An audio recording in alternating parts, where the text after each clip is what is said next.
Hello friends, ஒருவனுக்கு ஒருத்தின்னு மனிதர்கள் வாழ்கிறாங்களோ இல்லையோ, பட் இந்த ஆல்பட்ரோஸ் பறவைகள் இன்னும் அப்படி தான் வாழுதுங்களாம். மேக்ஸிமம் கடலோட நடுப்பகுதியில் வாழற இந்த பறவைக்கிட்ட நிறைய திறமை இருக்கான். 2லேருந்து 3 மணி நேரம் வரை தூங்கிக்கிட்டே பறக்குமா. ஒரு நாளைக்கு 500 கிலோமீட்டர் வரை ட்ராவல் பண்ணுமா.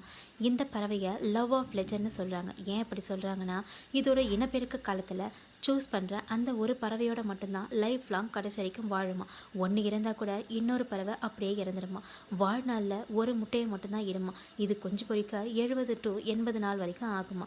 ஆல்பட்ரோஸ் பறவை இனம் அழியறதுக்கு இதுவும் ஒரு காரணம்னு சொல்கிறாங்க. 21 வகையாக இருந்த இந்த ஆல்பட்ரோஸ் பறவைகள் 19 வகை இனங்கள் அழிஞ்சிடுச்சுன்னு சொல்கிறாங்க. நீங்களும் லவ் ஆஃப் லெஜண்ட்ஸ்னால் உங்களோட லவ் ஆஃப் லெஜண்ட்ஸ் யாருன்னு கமெண்ட்ஸில் சொல்லிவிட்டு அப்படியே ஒரு லைக் போட்டு சேனலை சப்ஸ்கிரைப்